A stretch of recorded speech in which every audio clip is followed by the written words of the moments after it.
Good evening, this is Cab, here to drive you crazy, and welcome back to another edition of Driven Deep Red Sox Baseball. And after our final score today against the Atlanta Braves, the Red Sox take a victory 10-8.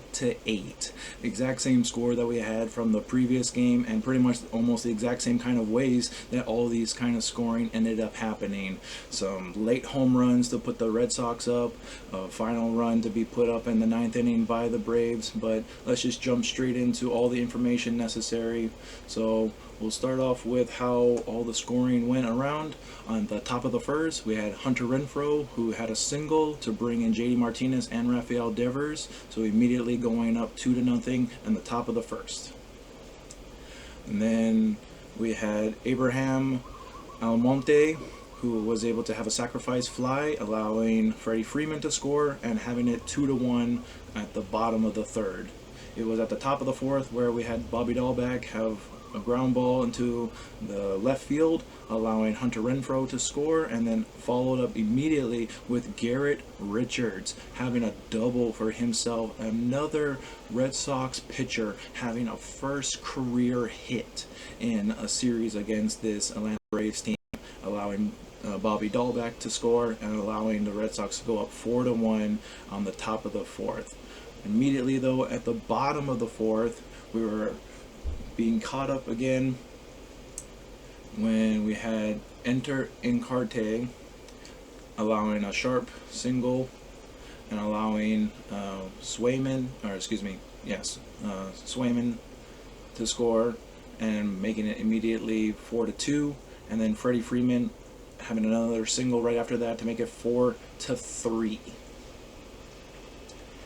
At the top of the fifth, we had Alexander Bogaerts having himself another double, putting himself up in, again, really great standings, and having another throwing error, actually allowing him to basically make it a triple, but allowing JD Martinez to be able to score during that. And then Rafael Devers having immediately another single right after that, putting the Red Sox up 6-3. Bottom of the fifth, we're having a huge home run by Dansby Swayman, who allowed it to tie that up immediately 6-6. And then at the bottom of the sixth, another home run by Freddie Freeman, putting Atlanta up 7-6. But coming up to the top of the seventh, with bases loaded and a pinch hitter coming in, and Christian Arroyo hits himself a 467-foot home run grand slam, allowing the Boston Red Sox to go up 10-7. And then immediately comes up to have Ronald Acuna Jr. coming up with another double and allowing Guillermo Hernandez, I believe I'm saying that correct. Apologies for all these mispronunciations on names for the other team. But having ultimately the final score come down 10-8 with Boston securing the victory. Just going through a little bit else. Rios, our brand new acquired pitcher coming from the Marlins, is the one who comes away with his first win with the Red Sox, and Ottavino having himself his fourth save for the season as well. Going through some of the other stats right now, 1 for 5 was Gonzalez. Verdugo having himself a 1 for 5 game. JD Martinez going 2 for 5. Bogaerts extending his average right now for the season with a 3 for 5, putting him now at 325 average. Rafi Devers having a 1 for 3 game. Hunter Renfroe having himself another pretty good game as well, obviously, with a 2 and 5. Vasquez, who had a very weird exit to this game, kind of just switched right in the middle of the inning, but he was already going 1 for 3. He has been playing quite a lot for us, so I believe it's just a rest day kind of thing. Just get him out a little bit early and allow Paluecki to be able to come in for that. Bobby Dahlbeck having, unfortunately, another kind of bad game, 1 for 5, 3 more strikeouts. It's kind of hard to say that he is going to be with this team any further if he continues on being this bad. And I don't want to sound like I'm such a bad guy to make any announcements like that, but obviously he's only a power hitter kind of guy for us, and if he isn't doing what he's supposed to do in home runs, he's only been proving to be just that much of a strikeout king himself. And then, of course, like I mentioned, we had Garrett Richards starting off. He, again, had his first career hit as a double nonetheless. And that is just one of those things that can make a person have a great smile on their face. Looking at some of the other little things to talk about, we had 4 for 15 with runners in scoring position. We did leave 7 on base. We did have, let me go back up to that. A 14 hit, 2 errors for the Red Sox, and 12 hits and 1 error for the Braves. So looking to show that this team still can be very diligent in being able to score.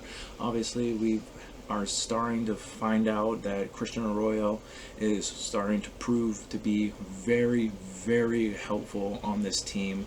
A lot of the other names that constantly get brought up that were not on the team from previous years, like Verdugo, who's finally showing his way to be a solid person on this team. I will always say this, no matter what, Alexander Bogaerts, get that man a 15-year contract. He needs to end his career with the Boston Red Sox, and that is nothing that anyone should be doubting. He has proven that he deserves to be that kind of guy, and he's been with us since that 2013 World Series championship year. He definitely deserves to be a part of this team for the rest of his life. He should be the Derek Jeter of the Red Sox, a person that wears number 2 and is a shortstop.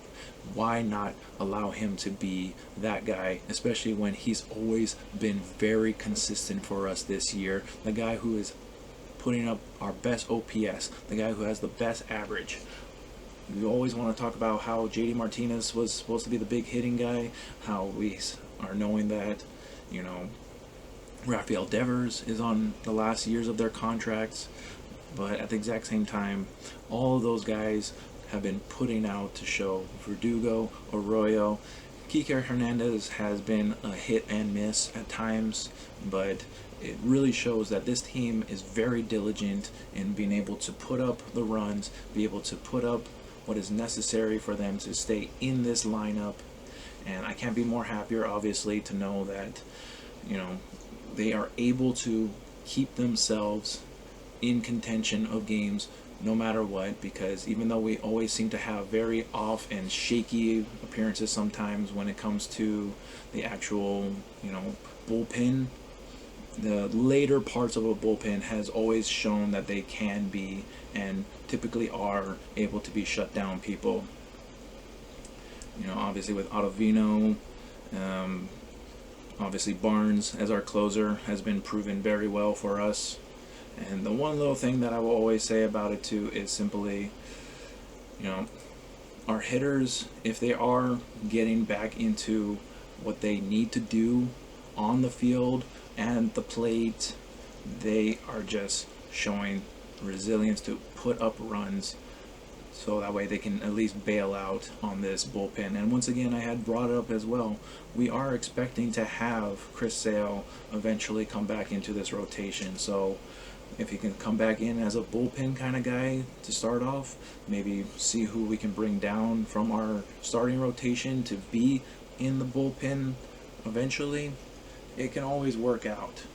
We always look forward to having those kind of ways to allow the Red Sox to be in it. So tomorrow we'll be off and we'll be playing against the Royals at the Royals for these next upcoming games. That one will be Pavetta to start off for us. But thank you once again for watching my Red Sox my Red Sox video. Please drop a like, drop any comments for you, and of course I got the subscribe button right over here. And my name is Cab, and I am here to drive you crazy. Aloha, God bless, and take care.